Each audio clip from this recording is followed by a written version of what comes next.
오, 오레스테이아. 오레스테이아.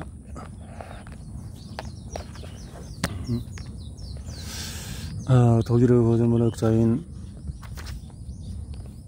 브루노 스넬은 정신을 발견해서 그리스 문학사를 장르의 역사라고 했다. 문학의 여러 장르가 탄생했다가 쇠퇴하는 역사를 겪었다는 것이다. 호메로스의 일리아스 오디세이와 그 뒤를 잇는 헤시오도스의 신들의 계보와 이 일과 날라리라는 서사시라는 형식으로 서양 문학 역사를 시작한 이후에 개인 감정을 설정하게 노력하는 서정시가 그 뒤를 이었고, 기원전 534년에 데니오소스 제전을 계기로 드라마로서 비극이 공식적으로 탄생한다. 그리고 기원전 487년에는 희극도 데니오소스 제전에서 경연 종목이 되면서 꽃피웠다. 아리스토텔레스는 시학에서 비극을 가장 성숙하고 완성도가 높은 장르로 평가했다. 비극을 대표하는 3대 작가로 아이스킬로스, 소포클레스, 에우리피데스가 손꼽히는데, 원래 합창이었던 트라고디아의 배우를 2명 등장시켜서 드라마 형식의 비극을 확립한 작가는 아이스킬로스며, 이것 때문에 그는 비극의 아버지라고 불린다. 그는 또한 이야기가 서로 이어지는 3부작을 최초로 시도했다. 오레스테이아 3부작은 우리에게 전해지는 유일한 그리스 3부작이다.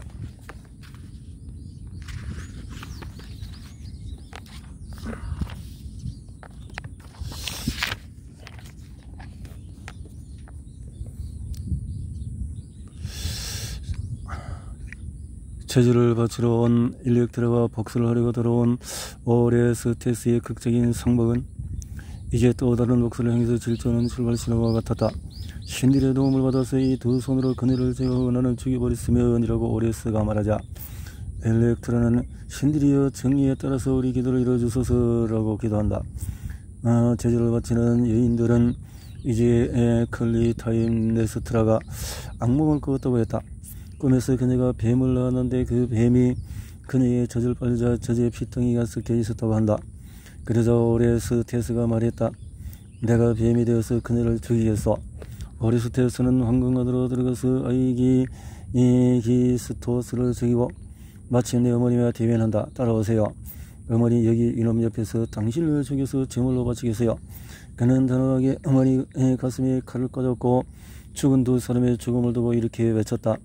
아버지를 살해해서 오염되고 신들에게 미움을 받은 어머니를 살해한 것은 정의로운 행동이어서 피토의 예언자 록시아스 아폴론이 이런 대담한 행동을 주문했어. 하지만 복수를 완수한 순간에 그의 마음이 홀가분하진 않았다.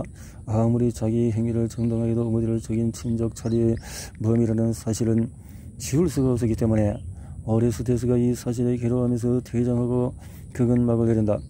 마지막 작품 자비로운 여신들은 친족에게 살해당한 사람의 혼백이 묻은 품은 한을 대신 불어주는 복수의 여신 에리니에스가 오레스테스를 계속 쫓아다니다가 괴롭히는 장면으로 시작한다. 장소는 델피에 있는 아폴론 신전이다. 오레스테스는 복수를 명령했던 아폴론에게 자신의 구원을 요청하고 아폴론은 돕겠다고 약속한다. 얼모의 장소는 아테네의 아레오파고 언덕으로 박힌다. 오레스테스에 대한 재판이 열린 것이다. 그가 친족 살해라는 죄로 사형을 당해야 하는지 아니면 아버지의 복수라는 정당성을 인정받고 무지를 풀려나야 하는지를 법적으로 다투는 자는 것이다. 치열한 법정 공방이 작품에 긴장감을 더한다. 배심원들의 투표는 팽팽하게 동수를 이루고 캐스팅 보트를 지은 아테나 여신은 오레스테스의 손을 들어줬다. 그러자 복수의 여신들은 판결에 불복하여 강력하게 항의했다. 그리고 언젠가는 반드시 클리타임네스트라의 복수를 완수하리라고 다짐했다. 그날 그 같지 않은 연속된 복수를 끄는 것은 역시 아테나 여신이었다. 그녀는 복수의 여신들에게는 더는 복수의 여신으로 음산하고 축축한 지하 세계에서 살지 말고 아테네의 찬란한 햇빛과 공기를 마시며 아테네에 거주하라고 제안했다. 더는 시민들에게 공포의 대상이 되지 말고 검소와 존경의 대상이 되면 어떻겠냐고 제안한 것이다. 복수의 여신들은 아테나의 제안을 기꺼이 받아들여서 이제는 사람들에게 복수 대신에 자비를 베푸는 여신으로 거듭나겠다고 약속한다. 이르기에 복수 3부작 오레스테이아는 복수의 여신이 자신의 자비의 여신으로 탈바꿈하면서 비극의 환희를 보여주며 막을 내린다. 김은 서울대 인문학연구원 교수.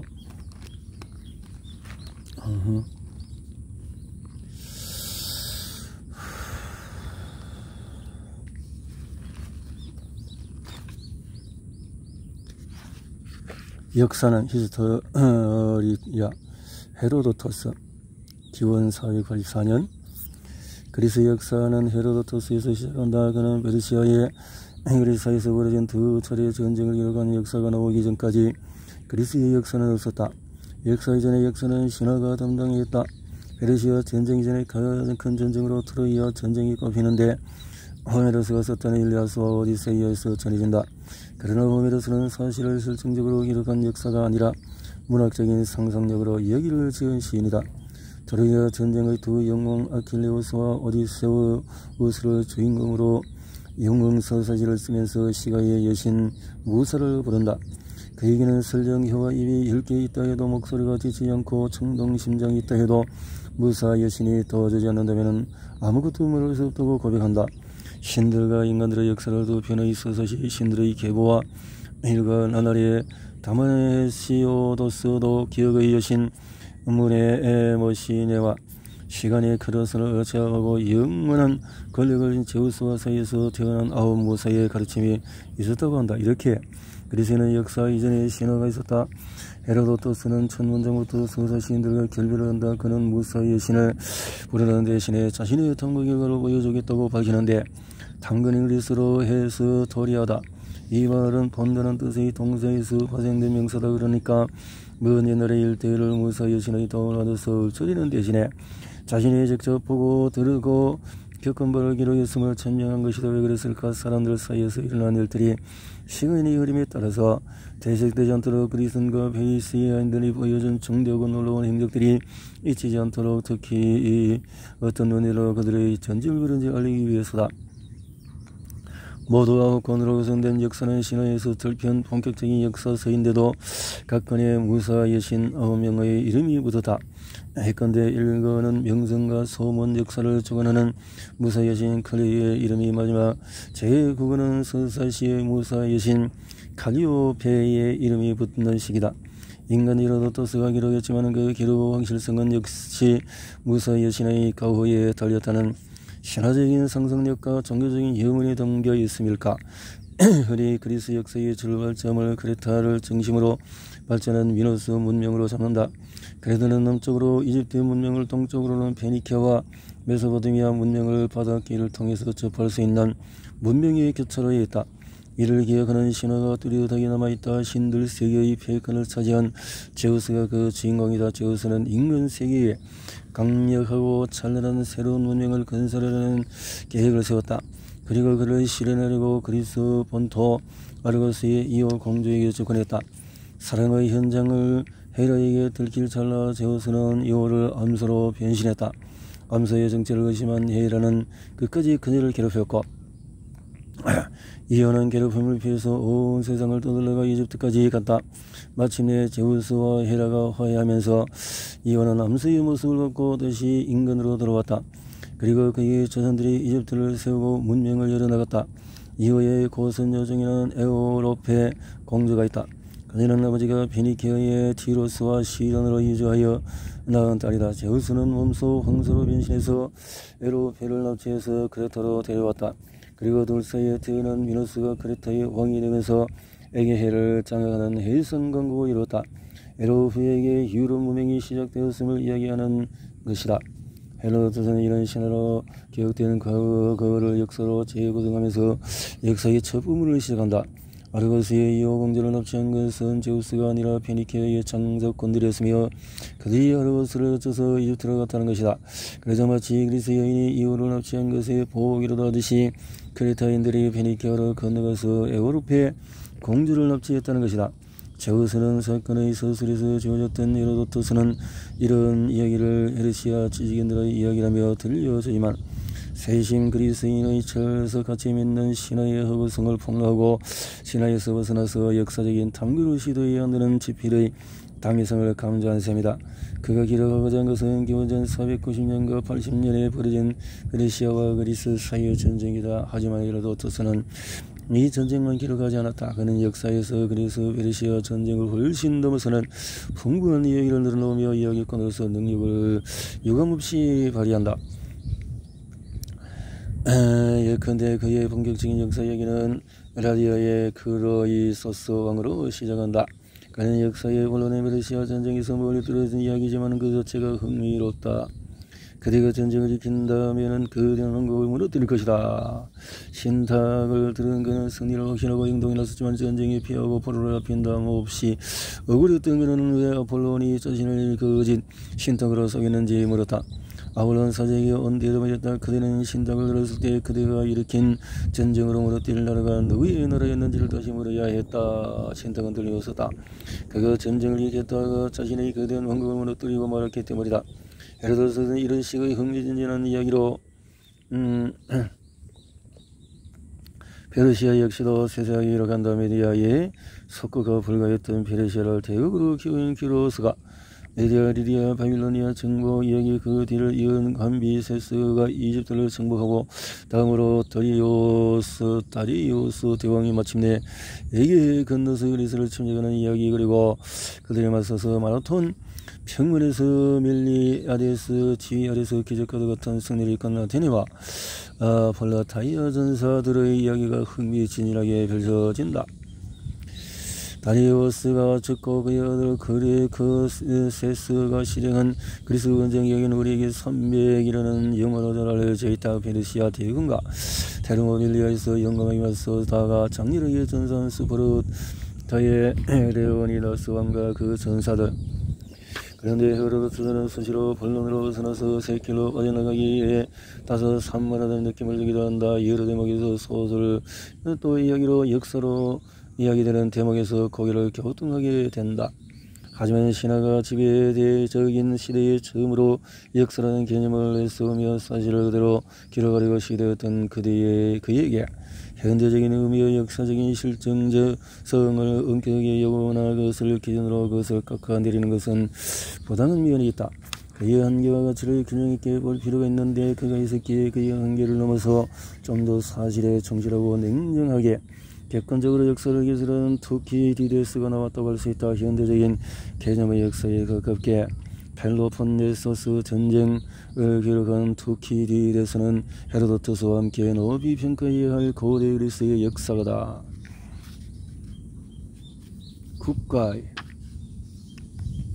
국가 플라톤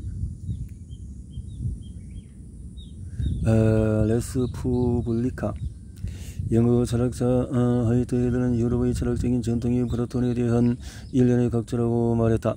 플라톤의 저술들을 이끌어서 시사적 통찰의 무진정한 광산이라고도 했다. 왜 그렇게 중요할까? 국가는 플라톤이 50대 초반에 쓴 책이다. 하지만 그의 문제의식은 플라톤이 20대 1대 형성되었다. 그 시기는 그에게 분노의 시절이었다. 그에게 절망과 분노를 안겨준 것은 정의가 실종된 정치 실현이었다. 논의에 쓴 편지에는 그는 그 시기를 성문화된 법률과 컨셉들이 타락해가고 있었는데 타락 속도가 놀라울 정도였다고.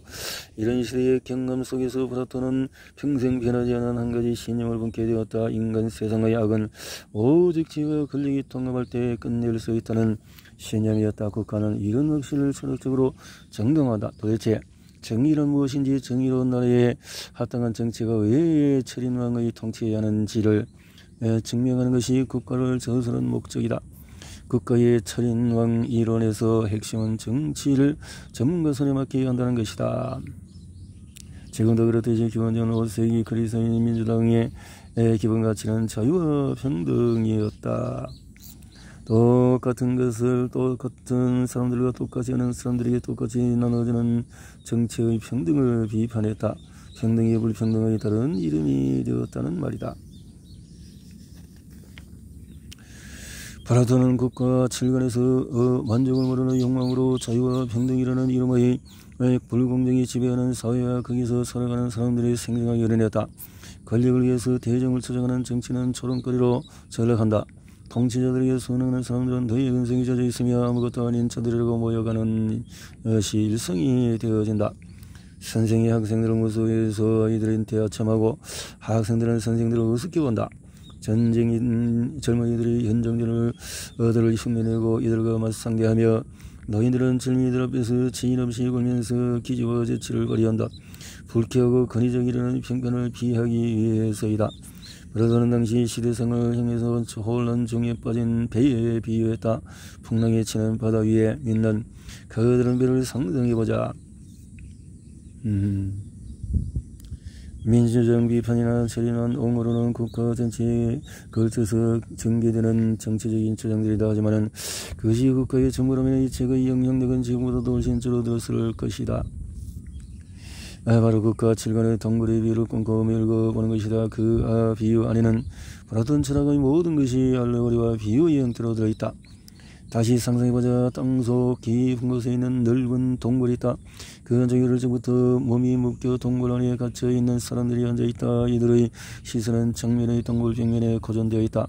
이 죄수들 뒤에 담장이 있어서 그 뒤에서 오가는 사람들이 머리 위에 물건들을 올려서 옮긴다. 사람이라 동물들과 끝의 모형이다. 이것들의 그림자가 동굴 한면에 동굴 한면에 동굴 쪽에서 불빛이 떠오르기 때문이다. 그림자들은 가짜이지만 동굴 안 사람들은 그것을 진짜로 알고 있다. 마치 그림자 그걸 보는 아이들처럼 그들은 그림자에 빠져서 산다. 그런데 그 중에 한 사람이 사슬에서 풀려나서 고개를 돌려서 동굴 입구 쪽으로 나간다. 그리고 그 푸른 막을 올려서 드디어 동굴 밖으로 나간다. 어둠의 세계에 익숙한 자가 빛의 세계에 적응하려면 시간이 필요하다. 그는 먼저 진짜 있는 것들의 그림자나 물이 비친 영상들을 보고 한참 뒤에 마침내 자연물들을 보게 된다. 적응해서 자연물들을 비추는 태양을 응시하기까지 긴 시간이 필요하지만 그 세계의 경험은 그에게 행복감을 안겨준다. 하지만 그는 동굴 안에 있는 동료들을 떠올리고 그들이 불쌍해서 다시 동굴 안으로 내려간다. 돌아온 이 사람은 과연 환영을 받을까? 그러기는 어려울 것이다. 다시 찾은 동굴의 어둑에 익숙지 않아서 서툰 몸짓을 하며 다른 세상을 이야기하는 그의 꼴이 우스워 보이기 때문이다. 동굴 밖 세계를 경험하지 않은 사람들에게 그의 얘기는 조롱을 불러올 뿐이다. 증오하고 오히려 동기를 비우는 많은 생각이 숨어있다. 눈에 보이는 세계와 눈에 보이지 않는 세계의 분리, 인간의 조건, 철학자의 지혜의 원성. 나라와 정치에 관해서 우리가 한없이 한 말은 전적으로 기원들 뿐만인 것이 아니라 어렵긴 하지만 어떤 면에서는 실현 가능한 것들이라는데 자네들은 동의하는가? 국가에 담긴 플라톤의 철학은 현실에 대한 분노를 딛고 일어선 열망이다. 이 철학은 서양의 2400년 역사의 현실에 절망하고 새로운 질서를 꿈꾸는 사람들에게 상상의 무한한 여지를 제공했다. 이것이 국가 역사를 뒤바꾼 책이다. 서양의 모든 유토피아적 정치 사상은 국가에 대한 일련의 각주일 뿐이다.